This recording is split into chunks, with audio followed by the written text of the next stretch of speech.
welcome to the deep dive. Today we're looking at something truly remarkable, the Argentine general election.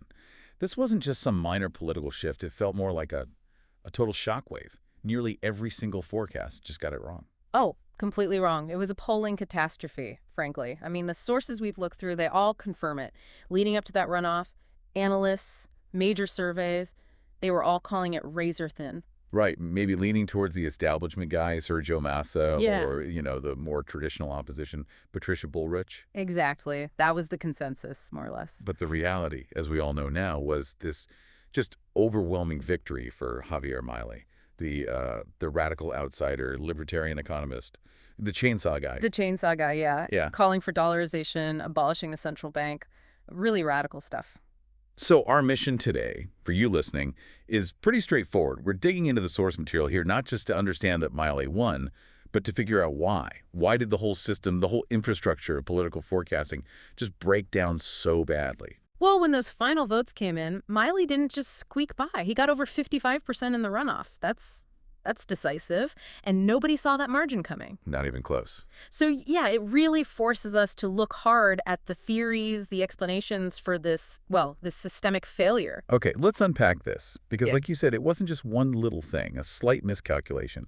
The failure seems layered, complex. Where do we even begin trying to dissect a surprise this big? I think you have to start with the people involved, the human element, right? The psychology of the silent voter. Okay. The classic shy voter theory. Mm. Someone who basically lies to the pollster, or at least doesn't tell the whole truth.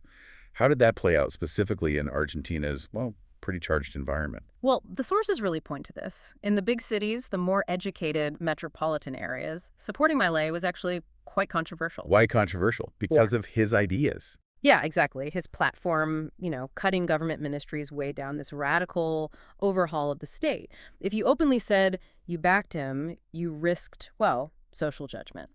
Arguments with friends, colleagues, people who are maybe more politically traditional or, progressive. So the phone rings, it's a pollster. Mm. Or maybe an online survey pops up. It's just easier, less hassle to give a sort of non-committal answer. Or maybe say you support a more mainstream candidate. Precisely. Easier than defending a choice that the mainstream media often painted as, unstable or extreme. So people kept their real voting intentions kind of shielded, private. Mm. But then, crucially, they get into the privacy of the polling booth. And suddenly that hidden support it erupts. It turns into this massive, undeniable landslide that completely flew in the face of all the published polls. Okay, that makes sense for the psychological pressure side of things. Yeah. But what if the pollsters weren't even talking to the right people to begin with? Which kind of leads us to the methods, right? The actual polling methodology, which seems like it had its own set of pretty big issues. Mm. Oh, absolutely. It's kind of staggering when you look at it. The systemic flaws in how these polls were conducted they were rampant. Mm. And they systematically missed the very people, the demographics, who ended up powering the Milei surge. Like what specifically?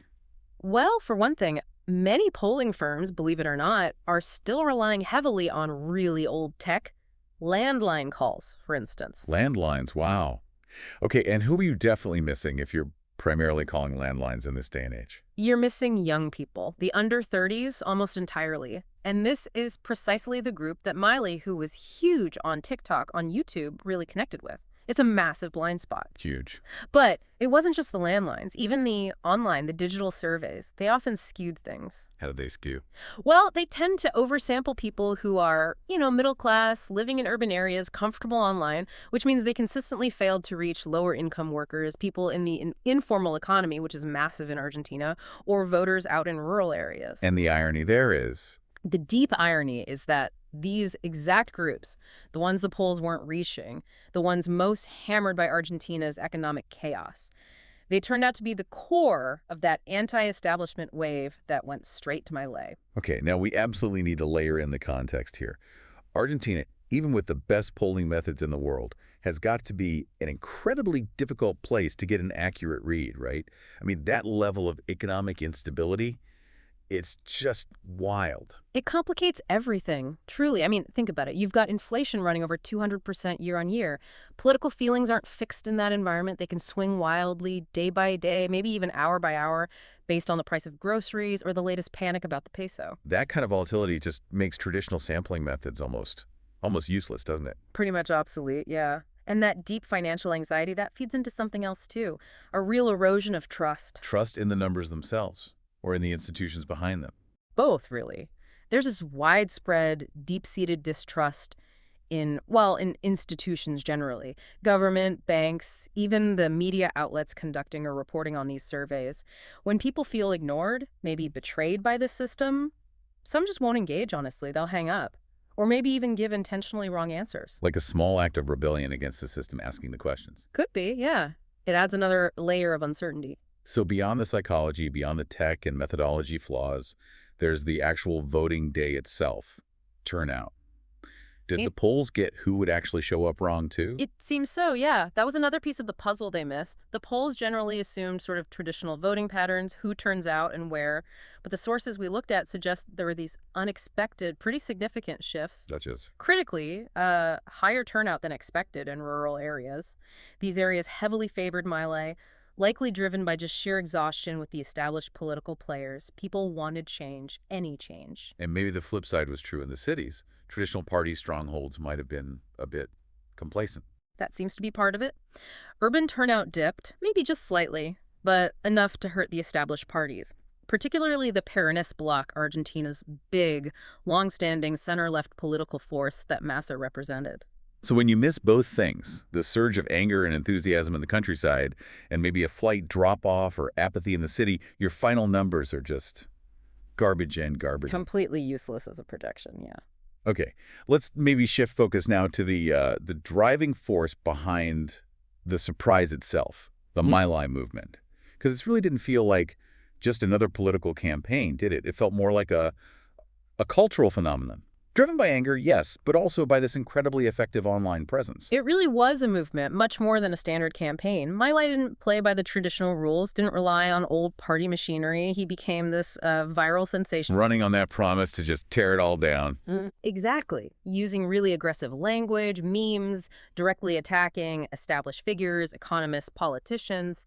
He connected really deeply with young people, frustrated people on social media. He treated the whole political establishment like something to be mocked, protested against online. What's fascinating here is, well, how do traditional polling models even begin to quantify that kind of digital energy, that intensity? You can ask about party ID maybe, but how do you measure the sheer force of a movement fueled by viral anger? That's precisely the challenge with these outsider figures, isn't it? Traditional polling is built to measure things like existing affiliations, past voting behavior, sort of stable preferences. It's just not really equipped to gauge the intensity of what feels like revolutionary sentiment or the power of that digital momentum. So Milei basically proved that anger, when it's channeled really effectively online, becomes this incredibly potent, unpredictable political force. Absolutely. And it translates directly into real-world votes in ways the models just couldn't capture. And if we zoom out a bit, connect this Argentine situation to the bigger picture. Sadly, it's not a unique story, is it?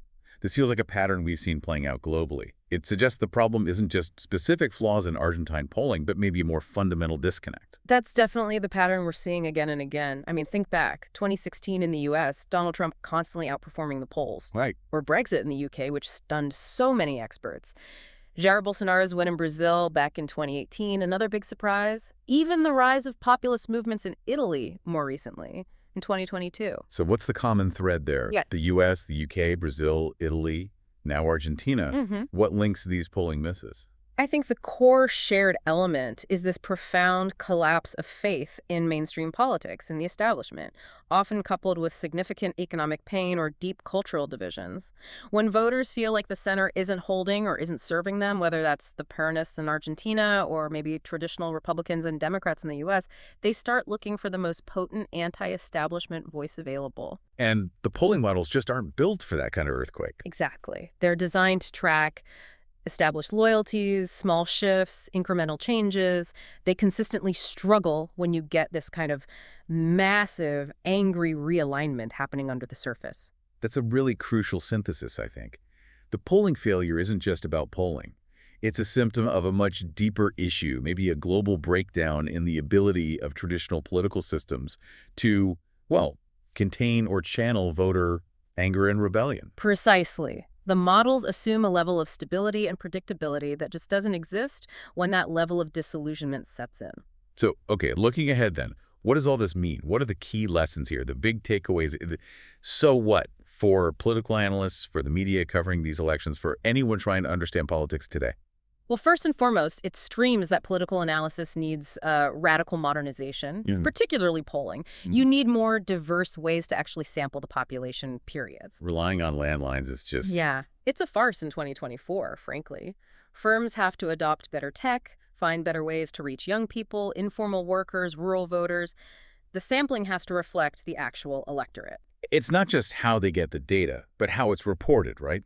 The media's role in presenting these numbers seems critical because the way they frame the polls might have actually made things worse. That's a really serious point, yeah. The narrative so often leans incredibly heavily on these pre-election polls. They Mhm. get presented almost as established fact, like forecasts set in stone, not what they actually are, which are estimates, snapshots in time with margins of error. That has to change. Absolutely. And analysts need to start actively trying to account for the things that are harder to quantify. The deep-seated emotions, that systemic distrust we talked about, the sheer volatility driven by economic shocks or late-breaking events. These aren't just noise, they're central to the story. You have to wonder, too, how much that heavy reliance on polls showing, say, a tight race or Massa maybe slightly ahead, how much that might have convinced some potential Milei voters that maybe it wasn't worth turning out. Yeah. Or maybe depressed turnout for Massa because his supporters thought it was in the bag. It's entirely possible. It certainly contributes to the widespread cynicism and distrust in the entire polling industry after the results come out and prove the predictions spectacularly wrong. Which just makes the information environment even more chaotic for the next election cycle. Exactly. The lasting damage is often to institutional trust. When the data is so off, when the experts seem so blindsided, the public just gets more cynical about all forms of analysis. So the core insight we've really pulled out for you today from these sources is that Argentina's huge polling failure wasn't just one thing. It was this perfect storm. Social pressure, making people hide their views, seriously outdated polling methods, missing key voters, and this unpredictable, almost unquantifiable energy of an anti-establishment movement fueled by online anger. Right. And it sends a clear signal. The tools we use to measure public opinion, they have to evolve. They have to adapt as technology. And frankly, voter anger and behavior keep changing how politics actually happens. We've spent this time focused on why the polls failed to capture what was really going on. Maybe here's a final thought for you to consider. How much does the media's tendency to treat polls like destiny, like foregone conclusions, actually influence voter behavior? Does it discourage people or maybe even mobilize others in ways we don't fully understand? Because at the end of the day, whether you're in Buenos Aires or London or Washington, numbers on a spreadsheet don't cast votes. People do. Thank you for diving deep with us.